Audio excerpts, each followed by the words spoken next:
ఈ పనుల్లో కనిపించలేదు. పైగా ఫిజికల్ గానీ మెంటల్ గానీ స్ట్రెయిన్. ఇప్పుడు డాన్సెస్ బాగానే ఉంది. ఏం గుర్తొచ్చింది ఆఫీసర్? నాకు సడన్ గా ఓ విషయం గుర్తొచ్చింది. ఏంటన్నది?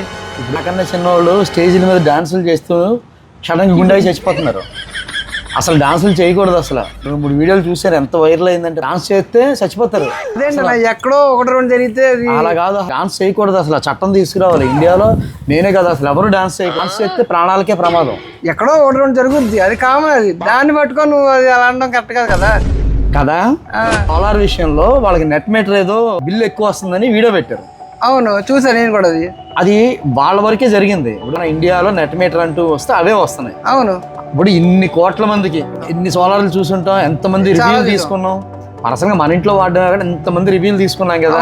ఇప్పుడు ఇవన్నీ పక్కన పెట్టేసి నాకు చాలా మంది ఫోన్ చేసి ఆ వీడియో లింక్ పంపించి, సార్ నెట్ మీటర్ పెట్టుకుంటే కరెంట్ బిల్ ఎక్కువ వచ్చేస్తుందంట, సోలార్ పెట్టుకుని ఉపయోగం లేదంట అంటే ఇంక నేనేం చేయాలి? ఇంత రివ్యూలు ఇంతమందికి జరిగింది కన్సిడర్ చేయాలా, లేదా ఎవరో ఒకళ్ళిద్దరికి జరిగింది కన్సిడర్ చేయాలా?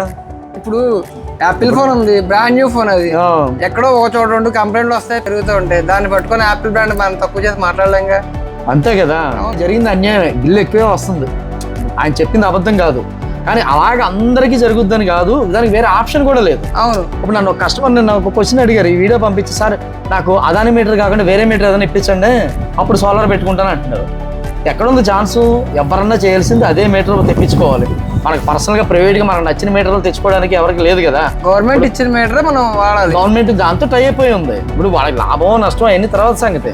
మనకు వచ్చే రిజల్ట్స్ యూనిట్ల పరంగా కాకుండా బిల్లు పరంగా క్యాలిక్యులేషన్ చేసుకుంటే బిల్లు తగ్గుతుందా లేదా. బెంగళూరు నుంచి ఒక కస్టమర్ కూడా ఫోన్ చేశారు, వేరే వెండర్ ద్వారా ఇన్స్టాల్ చేయించుకున్నారు, ఎక్స్పోర్ట్ యూనిట్స్ ఏమో తక్కువ చూపిస్తుంది, ఇన్వర్టర్ ఏమో ఎక్కువ వస్తుంది అన్నారు. నేను అన్ని పక్కన పెట్టమన్నా. సోలార్ వేయక ముందు మీకు కరెంట్ బిల్ ఎంత వస్తుంది, సోలార్ వేయించుకున్న తర్వాత బిల్లు తగ్గిందా లేదా మీరు చూసుకోండి, ఫస్ట్ పాయింట్. ఎందుకంటే యూనిట్లకు కొనడం కోసం అమ్మడం కోసం మనం సోలార్ పెట్టుకోవట్లేదుగా. కరెంటు బిల్లుని తగ్గించుకోవడం సోలార్ పెట్టుకుంటున్నాం. మన బిల్లు తగ్గుతుందో లేదో చూసుకోండి. ఇన్వర్టర్లో జనరేషన్ అయ్యిందంతా ప్రొడక్షన్ చూపిస్తుంది, నెలకు 400 యూనిట్లు ప్రొడక్షన్ చూపిస్తుంది, కానీ ఎక్స్పోర్ట్ అంతా మనం వాడుకున్నది మిగతాదే ఎక్స్పోర్ట్ అవుతుంది. అదాని మీటర్ తప్పు చూపిస్తుందంటే అది కరెక్ట్ కాదు కదా. అదాని మీటర్లు రాకముందు కూడా రెగ్యులర్ మీటర్లో ఏమీ లేని ఇంటికి కూడా వేలల్లో కూడా కాదు లక్షల్లో బిల్లులు వచ్చినాయి, సోషల్ మీడియాలో వైరల్ అయింది. అది అక్కడక్కడ జరిగే పొరపాటే తప్పితే సిస్టంలో ఎటువంటి పొరపాటు లేదండి. సిస్టంలో కనుక పొరపాటు ఉంటే ఈ సోలార్లు ఇన్ని కోట్ల ఇళ్ళకి చేయాలనే పథకం అనేది ఎప్పుడూ ఫెయిల్యూర్ అయిపోయేది. వైరల్ అయిపోయిన వీడియోని బేస్ చేసుకుని నేను నిర్ణయం తీసుకుంటానంటే మనమే సోలార్ని మిస్ అవుతాం.